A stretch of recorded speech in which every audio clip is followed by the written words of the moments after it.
रूसी विदेश मंत्री सरगेई लैवरोव की डायरेक्ट वार्निंग विजुअल्स के साथ। सैंक्शंस पर ज्यादा देर चुप नहीं बैठेगा रूस, जरूरत पड़ने पर पूरी ताकत के साथ जवाब देंगे, लैवरोव ने कहा। ये दोनों ब्रेकिंग और दोनों शॉट लीजिए, जर्मनी की भी और ये भी। मनीष के पास क्विकली चलूंगा। Manish, your take. Sergey Lavrov ने वार्निंग दी है, रशिया क्या करना चाह रहा है मनीष?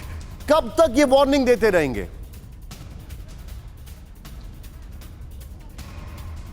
देखिए, मेरी बात अभी कुछ लोगों से हुई और उसमें से एक व्यक्ति ऐसे हैं जिन्हें पुतिन का वकील भी कहा जाता है, तो उन्होंने यही कहा कि पुतिन हड़बड़ी में कोई फैसला नहीं करेंगे, पुतिन बहुत सोच समझकर फैसला करेंगे, जो उनका अंदाज है। और यही बात सरगेई लैवरोव कहना चाहते हैं कि देखिए, अगर बात सर के ऊपर से गुजरने लगी तो वैसी स्थिति में निश्चित तौर पर कुछ विध्वंसकारी कदम उठाए जा सकते हैं, वरना जिस तरह से जंग चल रही है यही जंग चलती रहेगी। नाटो और रूस के बीच में इस तरह की अदावत जारी रहेगी। लेकिन हाँ, इस बीच एक बात तो जरूर है कि रूस अब अपनी ये सिर्फ 1 एकड़ जमीन पर कृषि करके हर महीने 1 लाख तक कमाते हैं।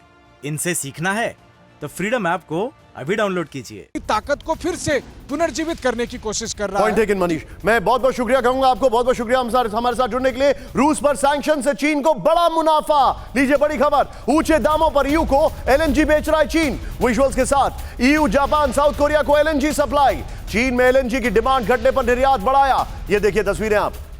लॉन्ग टर्म कॉन्ट्रैक्ट से सस्ते दामों पर खरीद रहा है एलएनजी। सीधा ये गोप्रो ग्राफिक्स पर, और उसके साथ मैं ब्रेकिंग लूंगा यहां पर जब मैं गेस्ट के पास जाऊंगा। रूस और वेस्ट का एनर्जी वॉर, चीन मुनाफे का कारोबार। ध्यान से देखें, रूस यूरोप के एनर्जी वॉर का चीन जमकर फायदा उठा रहा है। अमेरिका से खरीदी गई एलएनजी को ऊंचे दामों पर रीसेल कर रहा है चीन। घरेलू डिमांड में कमी के बाद चीन यूरोपीय देशों को एक्सेस एलएनजी बेच रहा है। यूरोप के अलावा जापान और साउथ कोरिया को भी चीन एलएनजी बेच रहा है। मैं चाहूंगा इस खबर के साथ इसका ब्रेकिंग नीचे सीधे चलूंगा दीपक सर के पास। दीपक सर, बड़ा इंटरेस्टिंग है, अमेरिका की एलएनजी चाइना के पास जा रही है। चाइना के पास बिजनेस है नहीं, कोरोना की वजह से लॉकडाउन कई जगह हो जाता है, वो यूरोप को भेज रहे हैं। यूरोप बोलता है आने दो सर्दी, एलएनजी तो आती रहेगी। ये ग्लोबलाइज्ड वर्ल्ड है सर, वो लेता है अमेरिका से और आगे भेज देता है यूरोप को। अब यूरोप डायरेक्टली क्यों नहीं लेता अमेरिका से, ये किसको मालूम है। हो सकता है कि बाइडेंस्की साहब का भी इसमें कोई हिस्सा हो। But the reality is sir, आपने देखा था कुछ दिन पहले फ्रांस में भी डेमोन्स्ट्रेशन हुए थे, ब्रिटेन में हो रहे हैं, अगेंस्ट इन्फ्लेशन और राइजिंग एनर्जी प्राइसेस। अब वो एनर्जी प्राइस की कैप की बात कर रहे हैं, होना कुछ नहीं है, उन देशों के पास पैसा नहीं है। तो the reality is sir कि this winter will determine the fate of the Ukraine-Russia conflict। आप जो बता रही हो राइट सर, और क्योंकि आपने ऑलमोस्ट मेरा बुलेटिन पहले ही बता दिया मैं क्या दिखाने जा रहा हूं, बट नेवर माइंड, आपको टीवी मुझसे पहले से और मुझसे ज्यादा आता है। वो everybody knows this in the country.